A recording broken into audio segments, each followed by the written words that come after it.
Nachbarschaft bedeutet mir Rücksichtnahme, ähm, freundliches Aufeinander zugehen,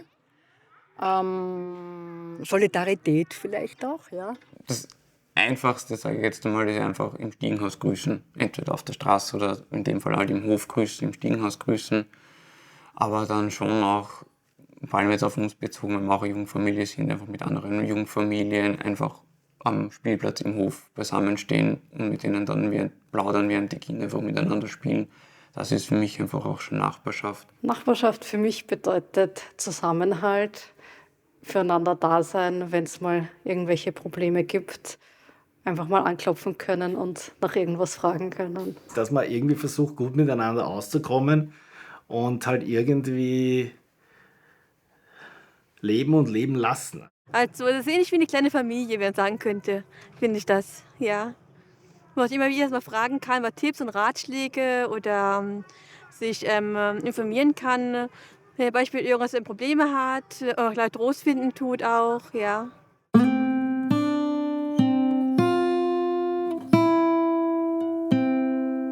Ja, also der Wiesendialog ist für mich eine gute frühe Einbindung einerseits der Mieter und Bewohner für das Projekt, für das künftige Grätzl, für das künftige Gebiet, im Hinblick auf die Abstimmung mit der Hausverwaltung, aber auch mit den Bewohnern untereinander und eine gute Orientierung für die Bewohner.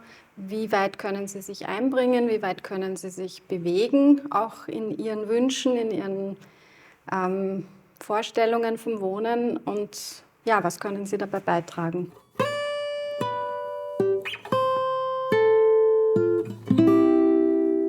Der Wiesendialog, also jetzt nach 4 Jahren kann man schon sagen, dass für die Fläche und Größe der Mieter oder Anzahl der Mieter und kann man schon sagen, dass eigentlich, auch wenn es jetzt sehr still geworden ist, trotzdem die Gemeinschaft ganz gut entstanden ist, muss man eigentlich sagen. Weil man geht durch die Anlage, man sieht immer irgendjemanden, den man mal gesehen hat von irgendeinem Treffen oder einem Festel. Und das hat schon einen coolen Charakter. Also es hat nicht sage ich mal jetzt, so Gefängnischarakter. Also jeder ist nicht so seinen eigenen Block, sondern man sieht es am besten ist durch den Kindergarten. Ja. Da jetzt um die Uhrzeit treffen sich alle unten, es kommt von allen Bauplätzen. Ja, das ist super.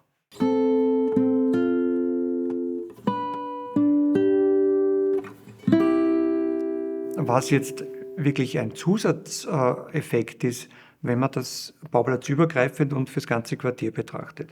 Plötzlich haben die Menschen nicht nur ein Angebot im Haus und können vielleicht aufs nächste Haus schauen, was es denn dort gibt, haben aber dort keinen Zugang, sondern sie haben einen Zugang zu einer zusätzlichen Nutzung, die was anderes kann. Und natürlich hat man verschiedene Bedürfnisse im Laufe eines Jahres zum Beispiel, alleine vom Jahresablauf. Und wenn man da die Möglichkeit hat, einmal eine größere Partie einzuladen und gemeinsam zu kochen, sich einmal zurückzuziehen und vielleicht für eine Arbeit, die man schreiben muss, in einen extra Working Space zu gehen, wo man da in Ruhe das auch machen kann. Oder vielleicht ein kleines Business aufbaut und mal beginnt und Möglichkeit hat, auf sowas zuzugreifen. Also dann wird die Nachbarschaft plötzlich zu einem Supporter für das eigene Leben und für die Bedürfnisse. Diese bauplatzübergreifende Abstimmung und Nutzung war uns schon in den früheren Jahren wichtig. Und das haben wir in der Vergangenheit nicht so zusammengebracht, wie wir uns das vorgestellt haben. Das war ein neuerlicher Anlauf. Die Bauträger sind gewohnt, ihren Bauplatz zu betrachten, nicht viel links und rechts zu schauen. Und das wollten wir mit dem Wettbewerb einfach noch einmal ausprobieren. Der Quartiersgedanke und vor allem, wenn man in die Entwicklung der letzten Projekte der letzten Jahre sieht, ist ja die Quartiersentwicklung immer wichtiger geworden. Die Quartiere größer, ist das schon ein großes Quartier, aber jetzt, wenn ich an die Beresgasse denke mit über 3000 Wohnungen oder das Quartier an der Schanze mit 1800 Wohnungen, da wird der Quartiersgedanke noch wichtiger.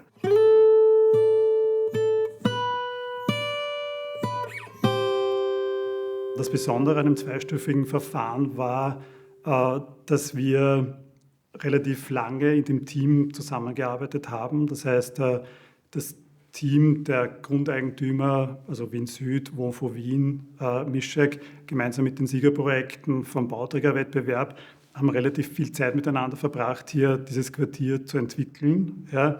Und wir hatten eben die Möglichkeit, dass wir in der zweiten Phase quasi die Gemeinschaftsräume, die wir vielleicht auch doppelt gehabt haben, neu bespielen, dass wir hier einfach geschaut haben, dass wir für die Bewohner ein größeres Spektrum an Qualitäten schaffen durch mehr unterschiedliche Gemeinschaftsräume.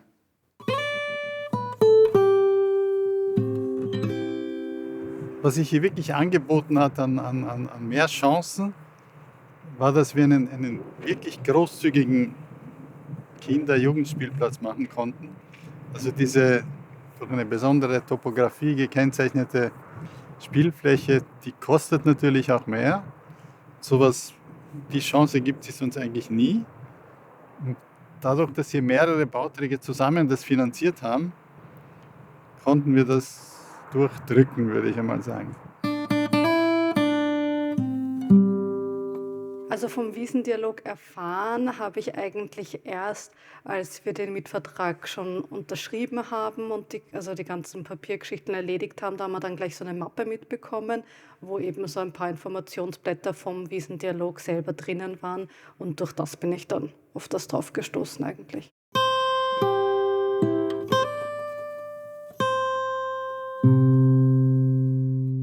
Da gab es immer diese Gruppentreffen im Wiesendialog. Und es hat sich dann immer mehr und mehr konkretisiert, bis halt dann die Häuser fertig waren. Dann wurden im Zuge des Wiesendialogs auch quasi, war halt dann diese Einzugsphase, genauso in der Phase wurde dann begonnen mit diesen Bewohnerbeiräten auch pro Haus, das zu erarbeiten. Und es sind halt die Themenräume besiedelt worden. Und dann hat man geschaut halt, wie es läuft. Und das war halt dann so, die zweite Phase des Wiesendialogs war eigentlich, die Mieterinnen und Mieter tun zu lassen, was sie tun. Und dann halt immer wieder zu begleiten, so monatsweise oder alle 2 Monate in immer größeren Abständen, um zu sehen, was funktioniert nicht. Ein bisschen auch eine moralische Unterstützung. Und was auch sehr gut war halt diese Verbindung zwischen Reality Lab, Hausverwaltung und den Sachen, die von den Bewohnern organisiert waren.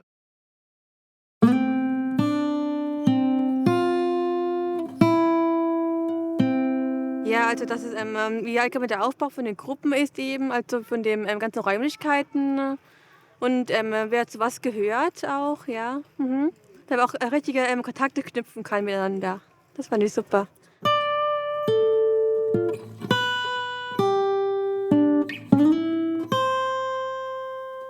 Der Vorteil, dass alle Hausverwaltungen schon so früh in den Entwicklungsprozess einbezogen waren, erstens mal ganz toll, dass man sich vorher kennenlernt und nicht erst, wenn jeder schon sein Gebäude hingestellt hat und man dann vielleicht zuerst einmal Telefonkontakt hat, dass wir gemeinsam an dem Projekt haben arbeiten können, gemeinsam es entwickeln können, indem wir gemeinschaftlich eben sozusagen diese Regeln aufgestellt haben, die Wünsche und Ziele klar definiert haben und dass wir gemeinsam gewachsen sind in dem Projekt. Und ich glaube, dadurch ist auch eine sehr starke Identifikation von der Hausverwaltung zu den Bauprojekten da und es ist kein Konkurrenzdenken da, sondern ein Wir-Gefühl ist dadurch entstanden.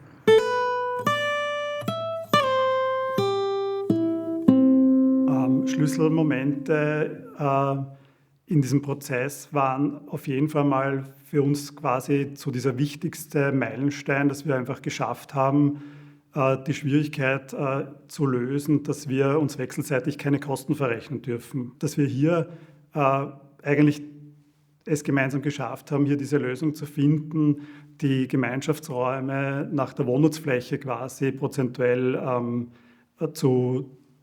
festzulegen, das war eigentlich schon ein großer Meilenstein, damit wir einfach es auch hier geschafft haben, diese bauplatzübergreifenden Gemeinschaftsräume überhaupt zu errichten.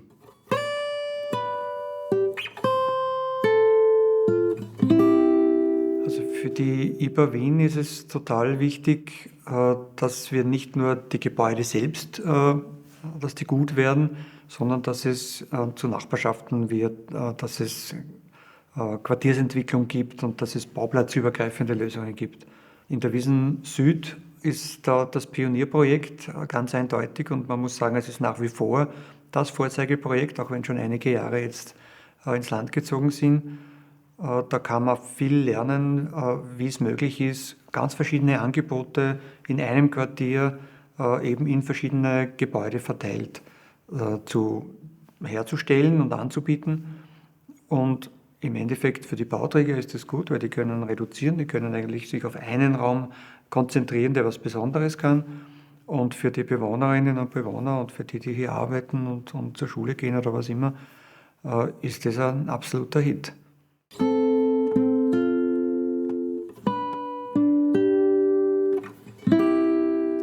Also das Ergebnis spricht für sich. Jeder, der daherkommt, wird das feststellen können.